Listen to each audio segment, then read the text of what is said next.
We do not have the right, and we do not have the authority to say, I'm going to live my own version of truth. We're called to walk, talk, live, act, breathe, rule, govern in a way that represents the one in whose image we are made.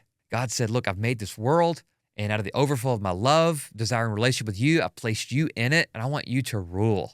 I want you to decide in my likeness. I want you to act on behalf of me. Now, if we're going to do that, then we've got to know God. If we're going to act on his behalf, we need to know what he desires. And when you and I move and act and decide and govern and think in ways that represent him, that's what glorifies him.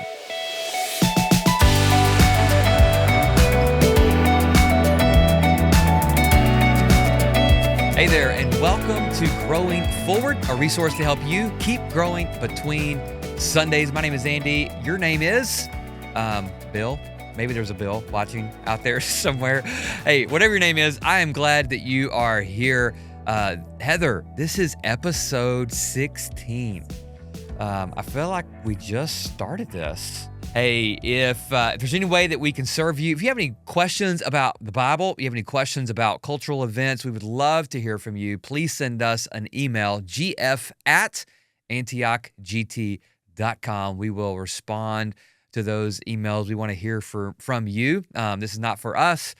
We want to disciple you. Specifically, I want to invest in our church family, Antioch Georgetown, and if God uses this to encourage and bless others outside of our church family, then so be that.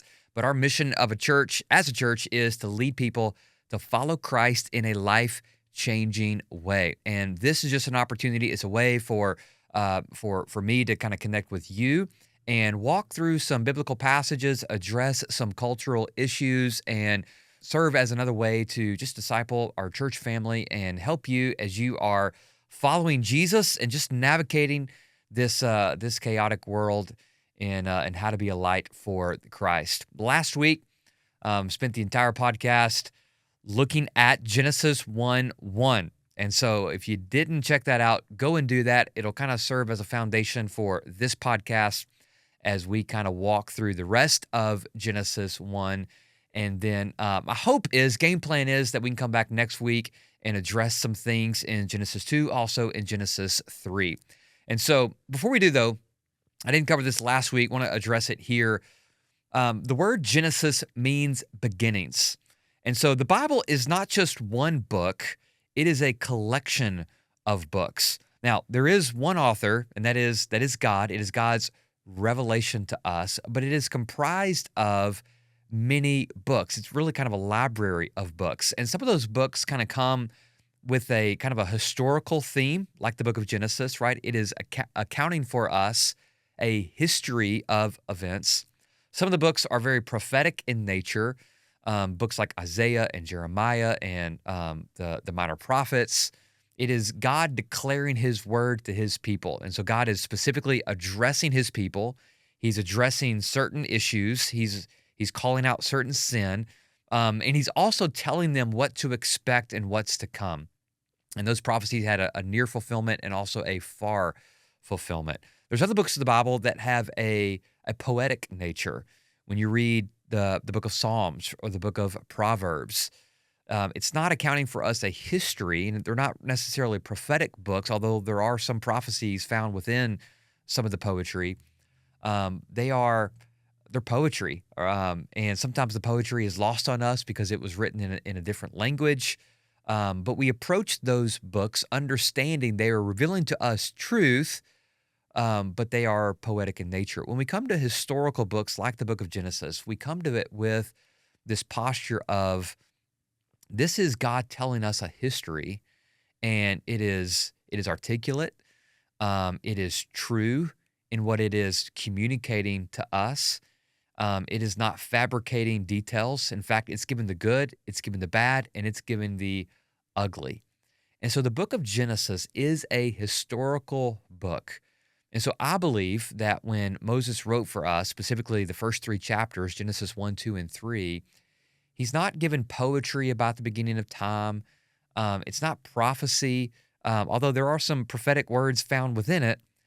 It's just telling us a very specific account of how things began.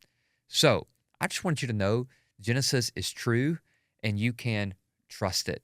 And it is found within the overarching theme, and it lines up with the overarching theme of God's word. Here's something you may not know. There's at least 165 passages in Genesis that are either directly quoted or clearly referenced in the New Testament. Okay, think about that. 165 passages of Genesis are mentioned either outright or referenced in the New Testament. Now, what does that mean? Why does it matter? Well, number one, it means that Jesus validated the authenticity of this book, Genesis. Jesus didn't say, that book Genesis, it was just kind of metaphorical, and wasn't really meant to be literal. No, Jesus, for example, one time he's asked about divorce. What should we do with divorce? And Jesus actually quotes Genesis 2. And he quotes when Moses writes, for this reason, a man shall leave his father and mother and be joined to his wife. Now, he's not using Genesis 2 to illustrate his main point. He's using Genesis 2 as the authority for his point, right? The subject is divorce. He's going back to Genesis. And so when he does that, what he's doing is he's actually validating the book of Genesis and the truth that can be found in the book of Genesis. Paul does the exact same thing in the New Testament. When he refers to this book, he's using it not to illustratively make his point about some New Testament belief. He's actually referring to Genesis as the foundation for our belief. In fact, when he talks about faith, what does he do? He goes back to Abraham. He's like, look, Abraham was a man of faith, and Abraham wasn't accounted righteousness before God because of his works. Abraham was accounted righteous before God because of his faith. And so the New Testament doesn't change what is started in Genesis. It actually builds upon and it leans into the foundation of Genesis. And so Genesis 1, 2, and 3, they're not written as a scientific explanation of the beginning, okay? They are written as a historical account of the beginning.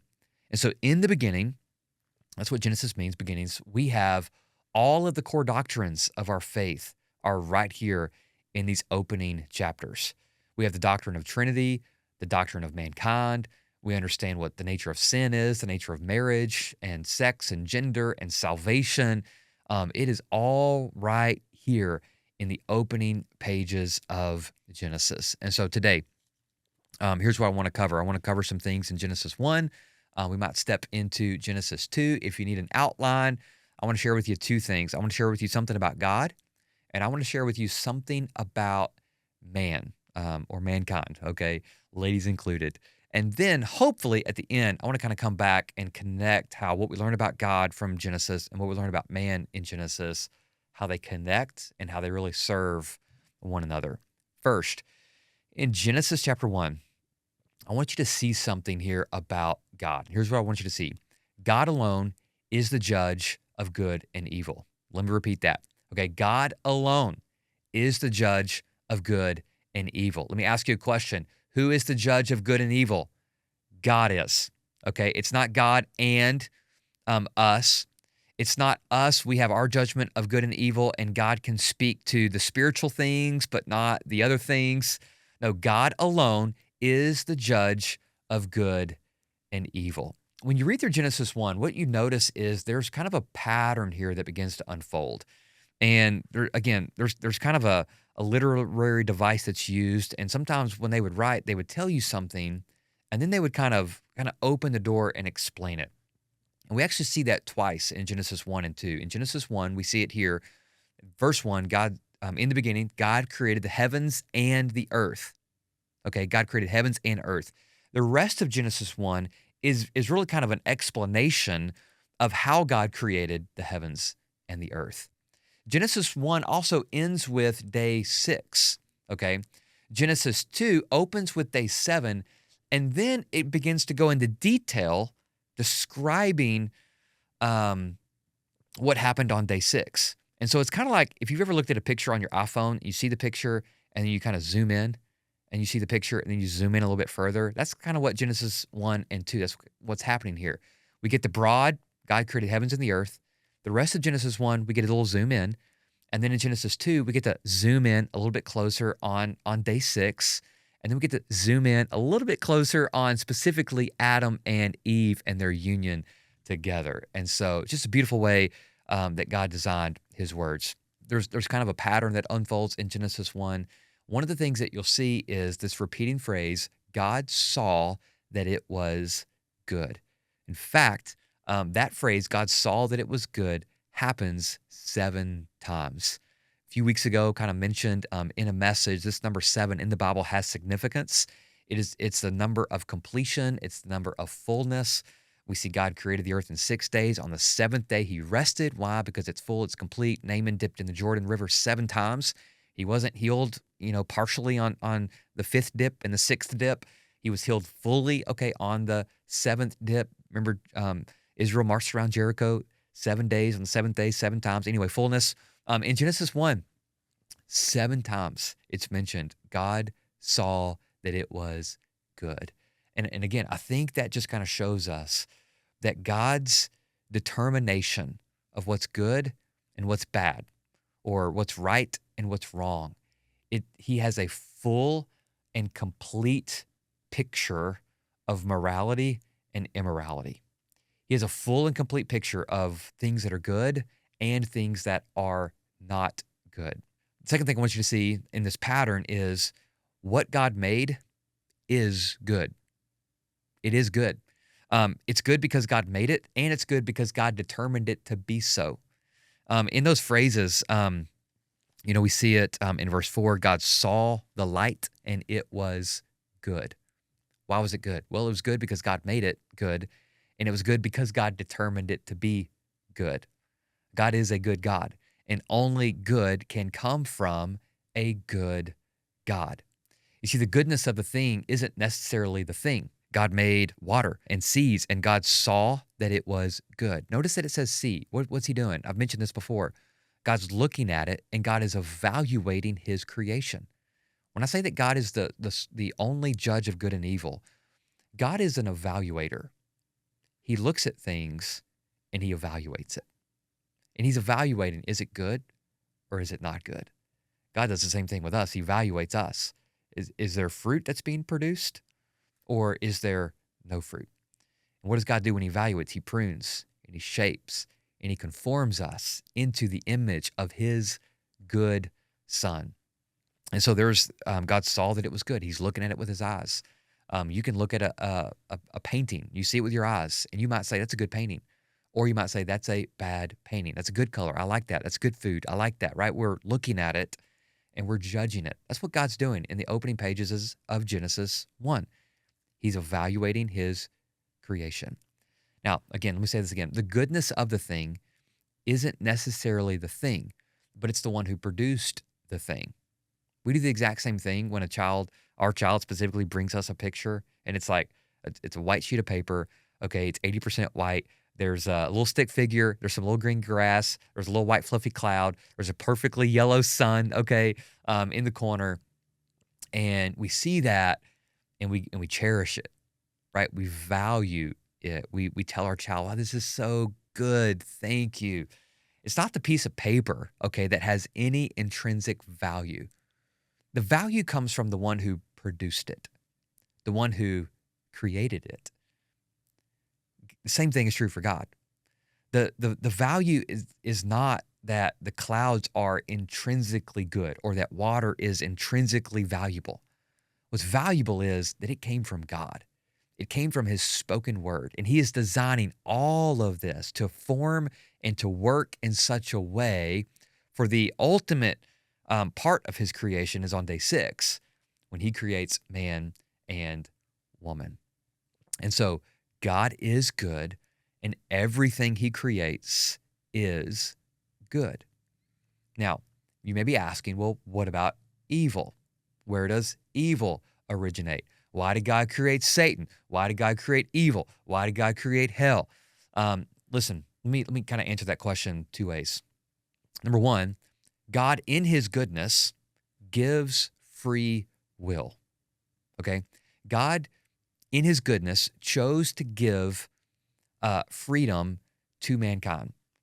In fact, if you talk about Satan and the serpent real quickly, angels are created beings, okay? And in fact, Satan or Lucifer was actually one of the lead angels. He was one of the lead guardian angels. He was the worship leader in heaven. And he wanted to be like God, right? And it was in his pride, right, that he fell. And so I think Lucifer, okay, this angel of darkness now had the freedom to walk away from God. So God didn't create Satan. Satan rebelled against God.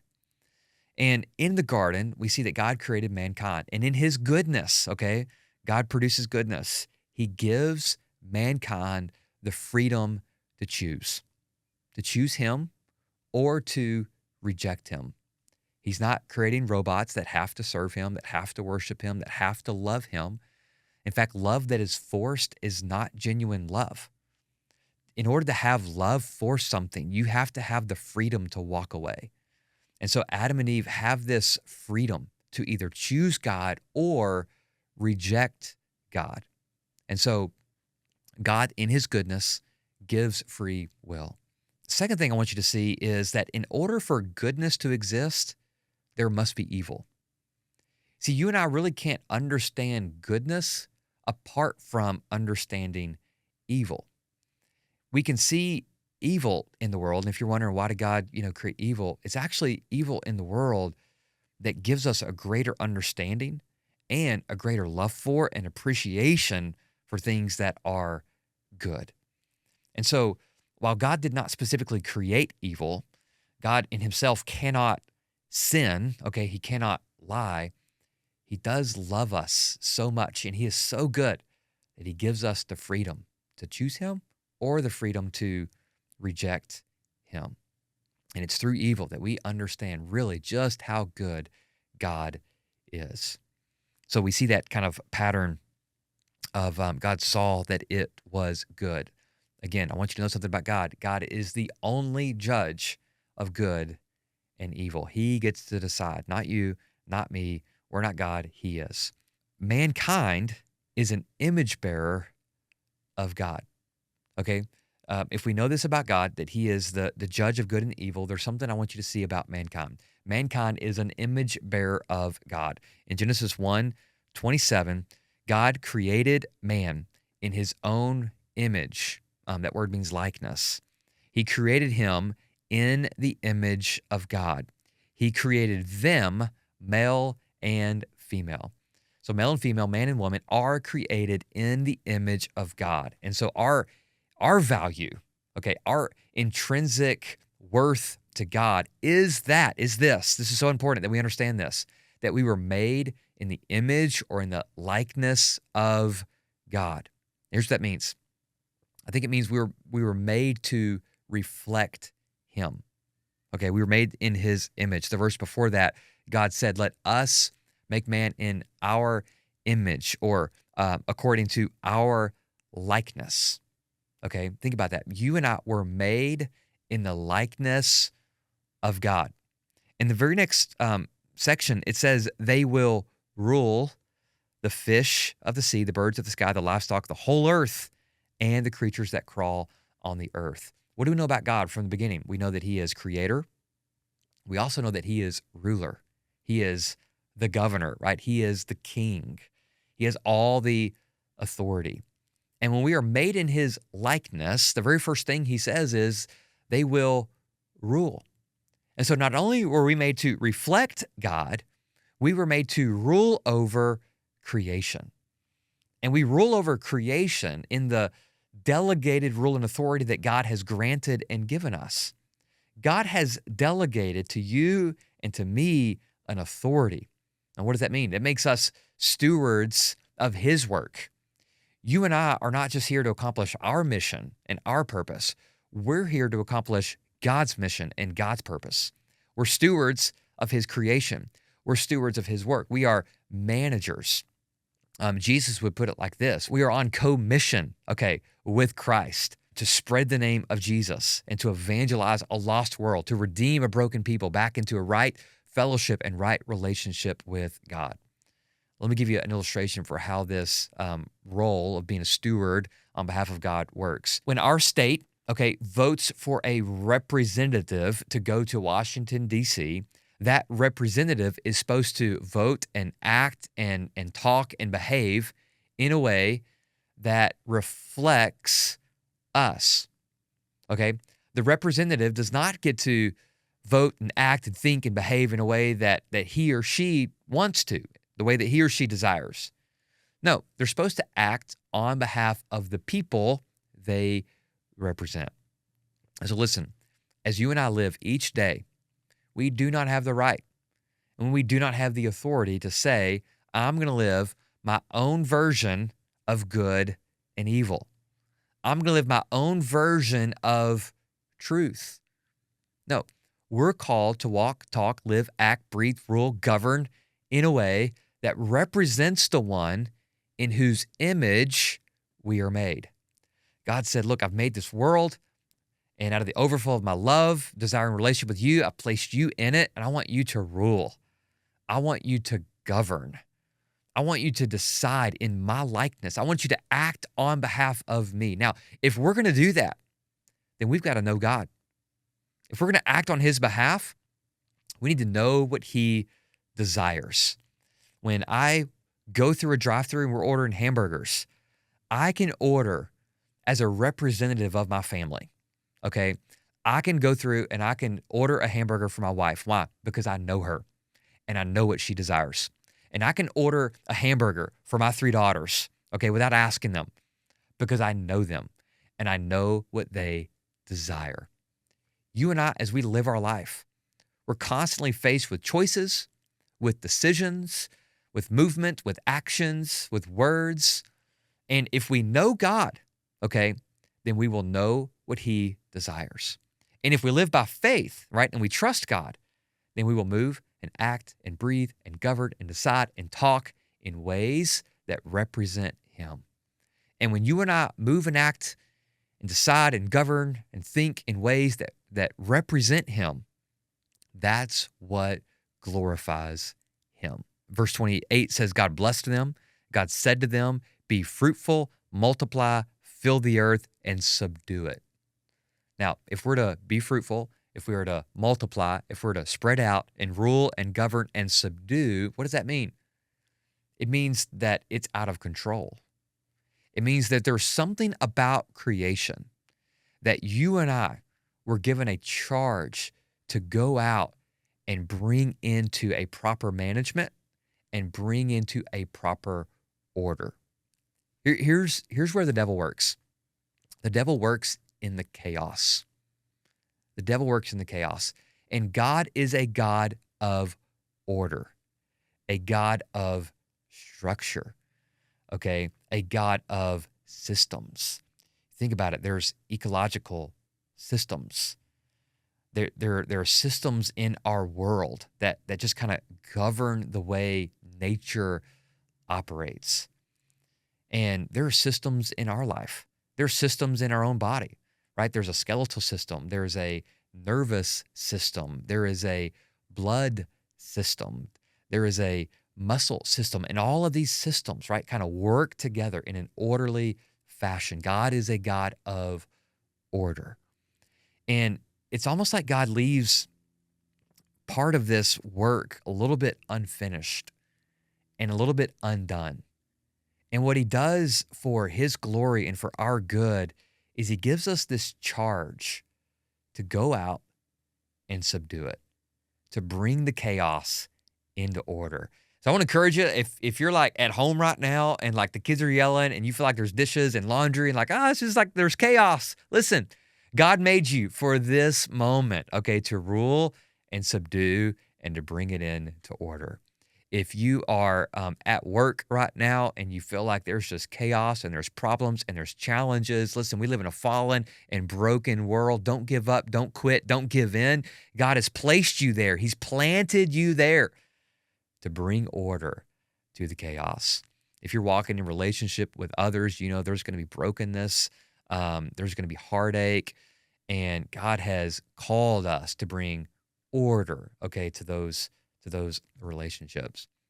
I think Genesis 2, as we kind of, again, using the iPhone image, okay, we're kind of zooming into the picture a little bit further. Genesis 2 goes into a little bit more detail into the creation on the sixth day, into more detail of how Adam was created and what purpose he was given. And it says this: the Lord God took the man and placed him in the Garden of Eden to work it and watch over it. Okay, he's planted there to work it and watch over it. I love these two words. I think if there are two words that I could impart to you and encourage you, like, go figure out what this means, it'd be these two words: work it and watch over it. We have this responsibility, okay, to work, to tend to what God has given us, and to watch over what God has given us. The word work it literally means to cultivate it. It means to cause it to thrive and flourish. And so as you look at the Eden that God has placed you in, how can you cause it to flourish and thrive? What can you do to bring life, okay, to that chaos, to bring order to that chaos, to bring good, okay, to that evil? We are called to cultivate it, to cause it to thrive. We're also called to watch over it. And that's a word that means to keep it. It means to protect it. It means to guard it. And if we're to guard it, what would that mean? Well, it would mean that there would be some sort of outside influence that would seek to bring harm. And we know that story right in the Garden of Eden, when the serpent comes and shows up and brings this temptation. And Adam had a moment of failure. And the failure was that he failed to watch over the Garden of Eden. And for you and I, we've got to remember that we are in spiritual warfare, and we've got to watch over the things that God has entrusted to us. The Lord God commanded the man, notice this command: you are free to eat from any tree in the garden. Did you know that God's first command was not don't eat from the tree? God's first command was not thou shalt not. His first command was thou shalt. Like, there's something you should do. There's something that is good. And what is good is you are free. I love that God gives us freedom, not just freedom of choice, but freedom of exploration, freedom of invention, freedom of innovation, freedom of, again, not stepping outside of his boundaries of good and evil, but operating within that. Man, there's a lot of freedom to live for him. But you must not eat from the tree of the knowledge of good and evil, for on the day you eat of it, you will certainly die. What was it about the tree of knowledge of good and evil that God was keeping them from? It wasn't that the fruit was poisonous. In fact, when the serpent shows up, he doesn't say, hey, there's this poisonous tree, eat it. He says, hey, look at it. It looks really good. Like, you're actually missing out on something. What this tree of knowledge of good and evil represents is, at this point, Adam and Eve should go to God for their understanding of what's good and what's evil. Like, they should be operating under his leadership and under his authority. The tree of knowledge of good and evil is, if they were to eat from that, they would no longer have to go to God as the source of truth.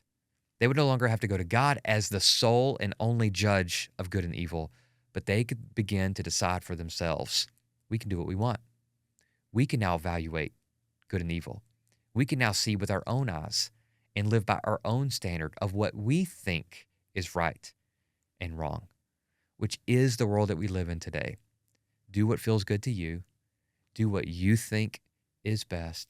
You don't need anybody else to tell you to live your truth. And we are truly like living out the knowledge of good and evil, discerning for ourselves. But that was not the way God intended it. God says, you must not eat from this tree. Why? Because he wants relationship with us. His way is good. His way is best. Hey, if I could leave you with just kind of three little applications to get to just to kind of leave you with some meat on the bone. If you're figuring out, how do I take this and apply it to my life? Here's 3 things. Number 1, don't give in to victim mindset. Okay, I see this so often in our world, so often in people. Listen, life is not just what happens to you, all right?